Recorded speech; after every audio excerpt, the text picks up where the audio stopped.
Happy freaking New Year, everyone. Welcome back to my channel. Check out this before. This is my client who has got a natural level 8 canvas, and she's got a lot of warmth throughout because her previous stylist was going in with a high lift color instead of lightener, so it's faded out a little warm. So today we're going through with Blonde Me in 7 volume, my ride or die. I used to use this lightener all the time, and I kind of took a break from using it because I had a lot of issues of it swelling and stuff, but I'm going to share some of those tricks of how I get it not to swell a little bit later in the video. As of right now, let's focus completely on my foil placement so far. So I'm starting in the back because obviously if the back finished processing before I'm done foiling the front, it's gonna be a heck of a lot easier to rinse out at the shampoo bowl. And I'm working from the bottom up. I've carved out a V section. I've already worked on that left side of her head, and now I'm working up that V section in the right side of her head until I kind of meet right there behind her ear. And that is gonna help me really detail and get this hairline super bright and blonde, since she wants to basically kick out all the warm tones from that high left color, and as I'm going through, lighten as much as her natural color as possible. Now that I've completed that V section on both sides, you can already see I've started to tackle the interior of that V sectioning, working my way straight up. Something that's good about this client is because her hair is so naturally light and because her hair is more of a finer texture, it's gonna save me a little bit of time. Instead of doing a million foils, even though it's still gonna be a million foils, I can do less foils by doing bigger pickups with my weaving and my stitching. So as I'm going through, I'm weaving, I'm slicing to get maximum brightness. I still have my stitches really close together, but you can see my sections are a little bit thicker than what you're used to seeing on my channel. I'm still gonna get a good amount of lift, and as I'm working up the head, I kind of get my sections to be almost a little bit finer as I'm working up to the back of the head and towards the front, just so everything kind of processes at the same time. Since it's a thicker section in the back, it's going to process a little bit slower than the finer sections as we're finishing up our foil placement. So Schwarzkopf Blonde Me kind of has a reputation of swelling, and that's one of the reasons that I stopped using it for a while and going to one of my other go-to lighteners, which is Goldwell Oxycure. But I've kind of cracked the code, I think, on how to get this product not to swell. The first thing that I do is I always measure whenever I'm doing my lightener nowadays. I know I used to never measure before in any previous videos because I am big on consistency whenever it comes to working with my lightener. But with Schwarzkopf Blonde Me, it's a little more sensitive. It's a little bit, you gotta like put some more love and attention into it, is the way I like to describe it. So I always start off with 40 grams of the powder, and I mix it 1 to 2 with my developer. So in my 7 volume, I mixed 80 grams, which brings it to 120 grams total of my product. And I'm going to whip that and mix it all together with actually a whisk that's not metal or aluminum. The lightening powder itself and metal and aluminum can cause a reaction with your product. So I make sure that I use a plastic whisk and I mix it for at least 60 seconds, really whipping my product, making sure every grain of lightener is mixing with developer, scraping the sides. I'm telling you, like, I mix this thing so much that it comes to the best consistency. It's almost like a whipped consistency, and I love working with it, even though it's a little bit thicker than what I'm used to. Something else I try to avoid with using this product is heat. It does not go well together, and honestly, Schwarzkopf Blonde Me is a strong enough product to where you actually don't need to ever really use heat. And moving on to the front, like I was saying, we are using finer sections, still baby lighting really closely together this time, finer pickups so it processes a little bit faster as that back is processing. And what I'm going to be doing is just working up both sides and then tackling the top. Still working on that hairline. I still want those to be super, super bright, but I'm not doing any slicing just because I want it to blend really naturally. Since her hair is already naturally light, I don't really have to worry about doing some slices for her to feel super blonde. I'm going to kind of use that natural light regrowth to my advantage in this situation. So truly here, I'm not doing anything super fancy or something you probably have never seen before. It's just back-to-back baby lights on a slight diagonal, and I'm just going to be continuing this section. But while I'm foiling away, I kind of wanted to talk about the strength of the developer. Whenever it comes to developer, I feel like people have such maybe like a misconception about it. Maybe like anything over 20, like 30 or 40 volume is super damaging, or anything like under 20 just won't give you enough lift. And I want to say that that's not true, especially in my experience, what I've seen seen, what I've noticed, what I've came to realize is that the way I think about it is your developer is just your gas pedal. All the lifting power, all the strength of what lift you're going to get is in the powder itself of your lightener. The developer is just going to ensure how fast it's going to be processing. So basically what I'm trying to say is that 30 or 40 volume isn't damaging, it's how long you leave it on there that's damaging.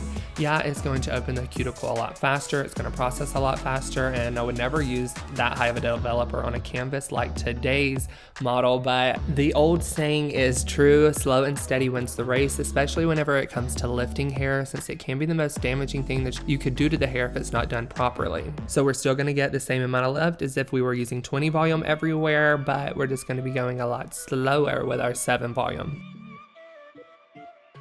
Something else you can notice here is that whenever I am weaving, picking up my stitches, it's a little bit thicker towards the interior, more towards her ear, and it's a little bit of a finer stitch towards her hairline to make sure that there's maximum brightness being pushed towards her face. Every blonde on this planet wants to feel bright when they pull their hair into a ponytail, so this is just another way that we can add in a little bit of face framing, a little bit more detailed, so not only our color is so customizable to our blondes, but it's also going to be a great way just honestly for them to feel bright and like a blonde babe towards the front, especially if they ever have their hair up in a ponytail. Everything around the face frame is going to be very, very bright.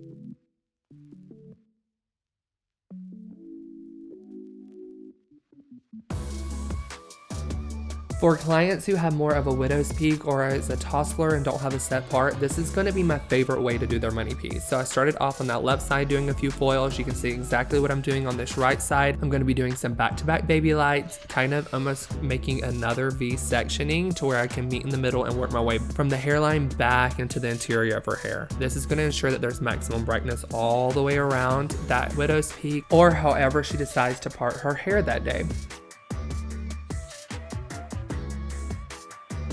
So I've got my foils to the left, to the right. Now I have this little section in the middle, kind of where the point of that V would be in that section. And this is the only time I'm going to slice to give her a good little pop in the front because she really requested a money piece. But as I'm going in and doing my slices and dices, I just want to ensure that I am not overlapping anywhere that's not her natural hair or that warm band from that high left color that we talked about earlier.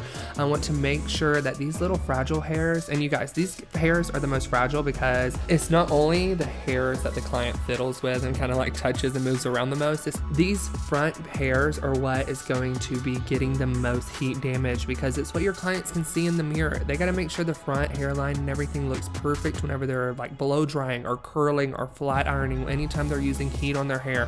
So it's going to always be a little bit more fragile, especially on blondes. So as we're going through and saturating that regrowth or any warm bands, I'm going to be kicking out those previously lightened ends and folding up my foils just to honestly protect them.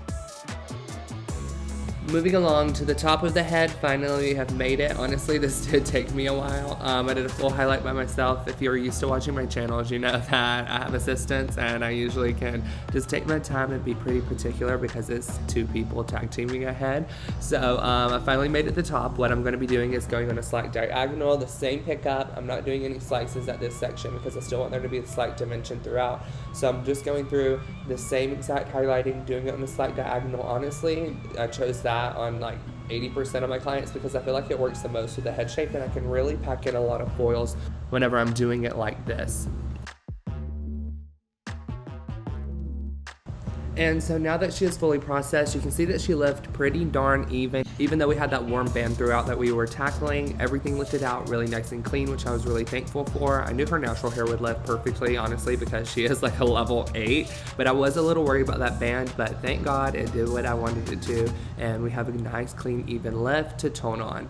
The first thing I do whenever I go to tone a client is I always clarify them with a clarifying shampoo. The one that I use is by Unite. It is the Weekender shampoo, and honestly, I love it. I love all of Unite's products. The reason I clarify the hair is because I want it to be a nice, even, clean canvas. So I want to get all of that lightener out of her hair. I want to get out any impurities that are in her hair, any buildup that's on her hair. I want it to be a super clean canvas so that toner can really take.